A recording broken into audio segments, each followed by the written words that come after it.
online class. In the previous class, we started the atoms and the molecules in class 9.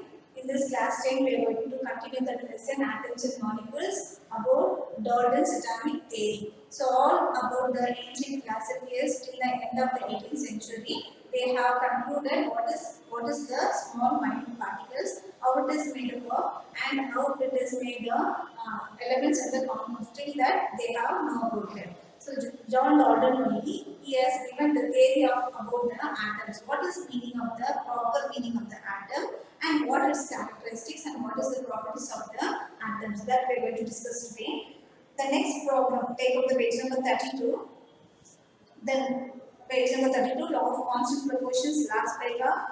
The next problem faced by the scientists was to give appropriate explanation of these laws. The British chemist, so Dalton is the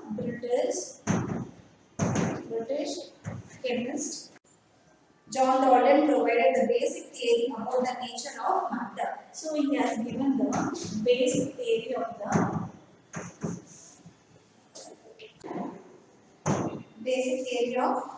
atom or nature of atom.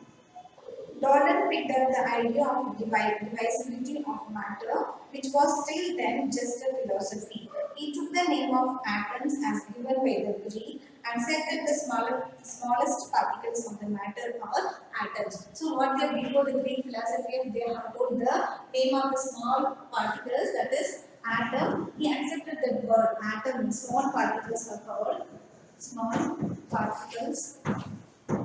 That also indivisible means divisible particles. At very last, further we cannot be divided particles, so that is small particles called atom. His theory was based on the law of chemical combination. So what he has took that combination law based on the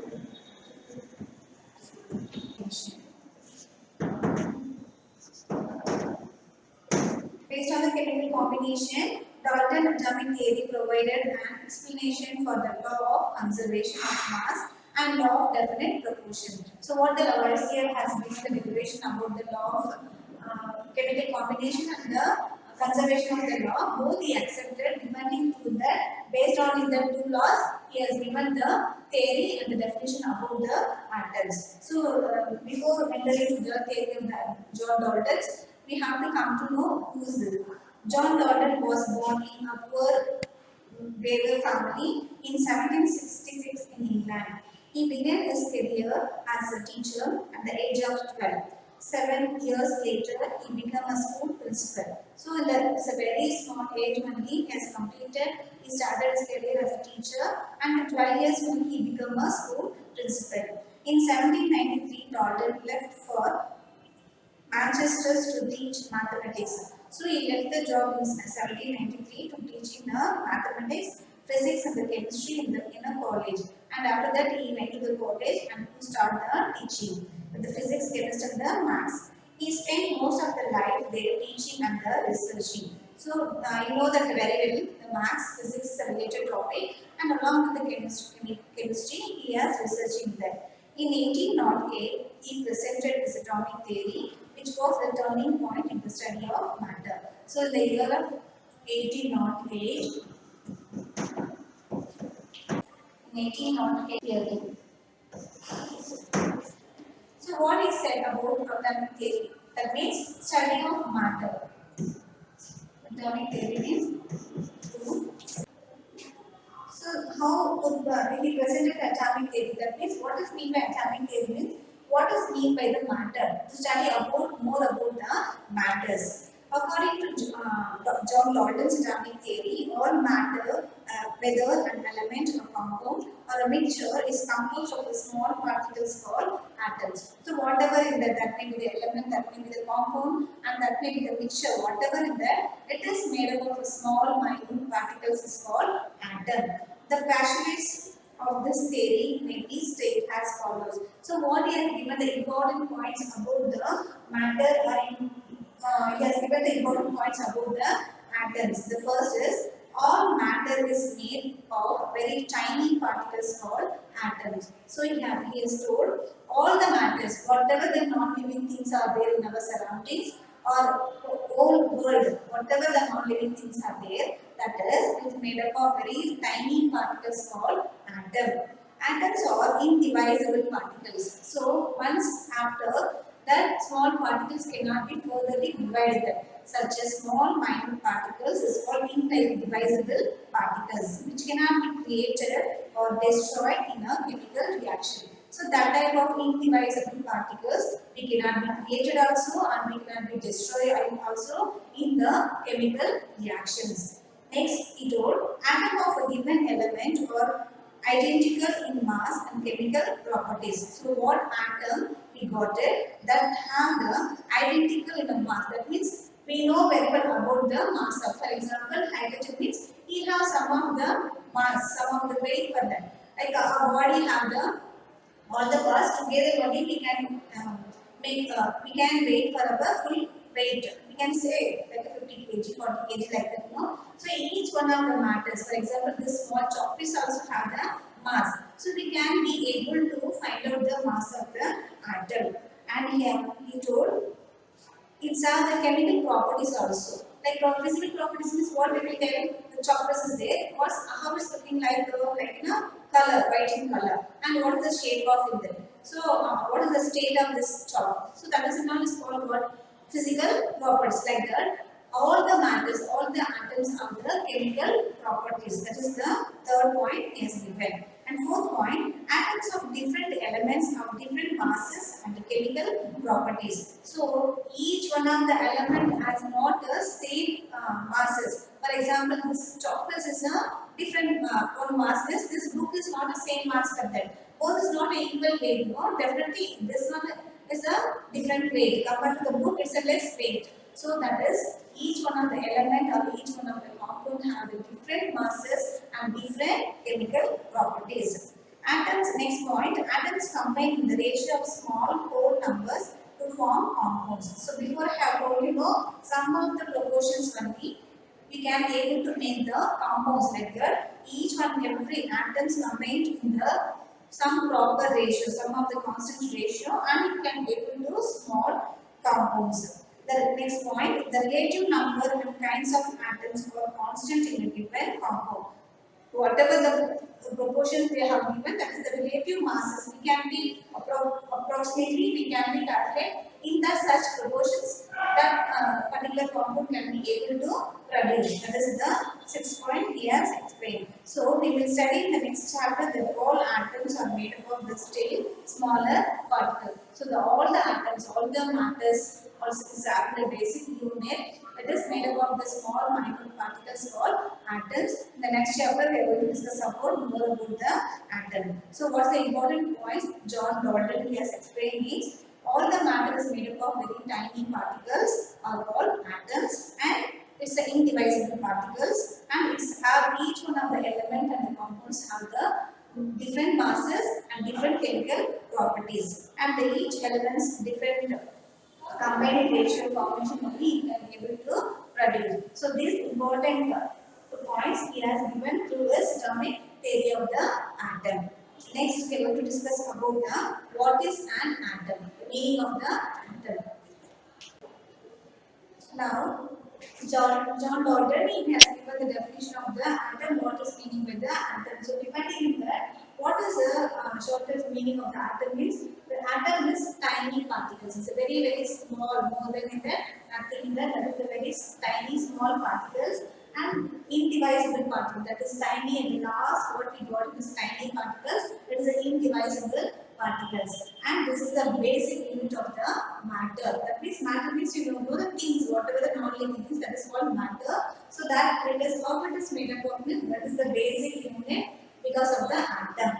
Next, more than the millions of the atoms combine to form a piece of matter. So like that, for example, this chocolate is just will be crushed mixer. We can see the small minute particles will be fell. So that minute particles, like that millions of minute particles, atoms will be combining together, then it make a piece of small matter. That means a piece of things can be made. Then how much of big that means? It's a very minute small particles I told you. So how to be measure in that means atomic radius, some of the values there. Through that atomic radius is measured in the nanometer. So that means nano means you know very minute particles they will be measured. So through the nanometer we have to be measure the size of the atom. So next we are going to discuss about how big are the atom and what is an atom. Take out the page number 33. What is an atom?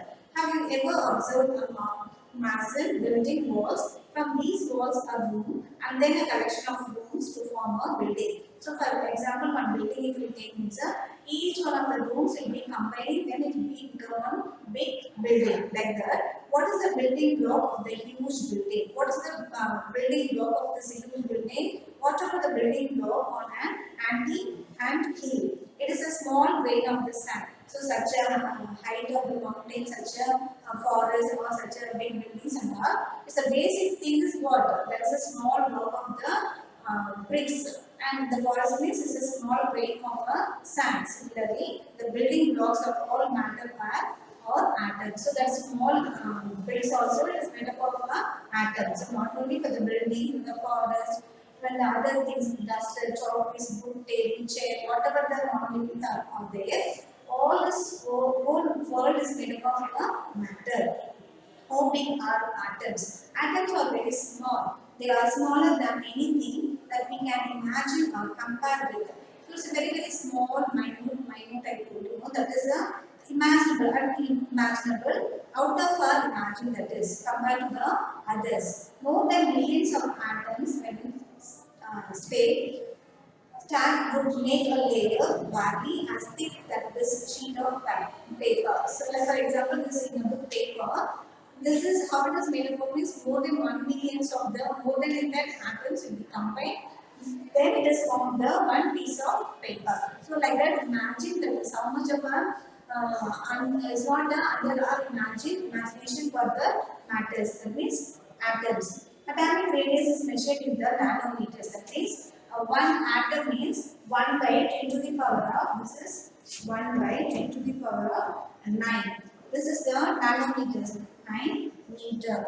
That is equal to 1 nanometer. So 1 nanometers means how much means 1 by 10 to the power of 9 meters. At the same time, 1 meter means how much we have to write in a nanometers. Means 10 to the power of 9 nanometer. So this is a very small minute measuring to find out the atom size.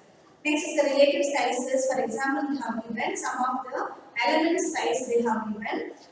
For example, hydrogen atom. What is the size of the hydrogen atom? Means 10 to the power of minus 10 nanometer. That means otherwise 10 to the power of minus 10 meter we have to tell them. So the example of the atom of hydrogen, what is the radius, what is the size of the hydrogen means 10 to the power of minus 10 meter. And next molecule of water is here, it is not an atom of water, it is a molecule of water. It is 10 to the power of minus 9. Next molecule of hemoglobin. Hemoglobin means what? It's it present in our blood. Okay, so that hemoglobin size is 10 to the power of minus 8 meter. Next is a grain of sand. One small piece of the sand size is how much in the nanometers or meters is 10 to the power of minus 4. And next ant, that insect ant is there, no? That is 10 to the power of minus 2 meter. Next watermelon. What the not the size getting mentioned, like one watermelon, how much meters is the nanometers means 10 to the power of minus 1. So this is the nanometers measurement to find out the small micro particles. We might think that if atoms are so insignificant in size, why should we care about them? You can ask a question, you can arise a question, that's very small, minute, tiny particles. Why we have to bother about that? Why we have to worry about that? Without this small, tiny particles, we cannot be seeing anything around us. That is the important. This is because our entire world is made up of atoms. we may not be able to see them. So the entire world, what is that? All the non-living things are there. No, that everything is made up of the small, minute unit part is called atom. So without this atom, we cannot see the world things, whatever will be present outside with it. And we may not be able to see them, but they are there. These atoms we cannot see in our naked eye, but it's there. That the reason and constantly affecting whatever we do. Through modern techniques, we can now produce magnifying images of the surface of elements showing in the atom. So in this nowadays, you know that scientific technologies how much have improved in the microscope. Through the microscope, we can see how we can see the cell under the microscope like that. Even the atoms also we can be see under the microscope. That much of technology now is improved. Next, in that we are going to discuss about the in the modern days, in the previous how they use the atoms symbols. For example, hydrogen is there. We are taking hydrogen, the name of the element we are taking.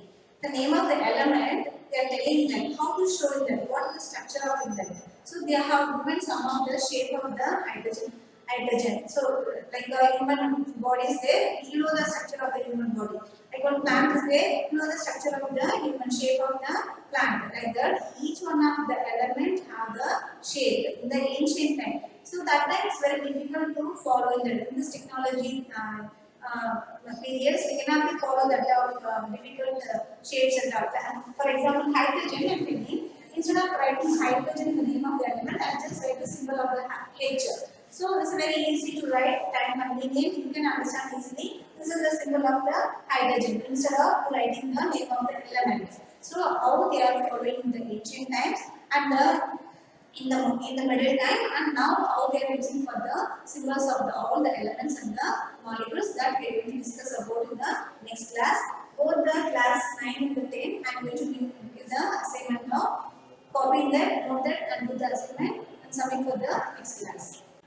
Now children, note the assignment for class 9 and the 10. Both first define with atom. What is mean by the atom? The short form is going to be that, right? And what is the law of conservation? What is the law of conservation? Means I explained to know the mass cannot be neither created nor destroyed. So that we want to be writing a definition.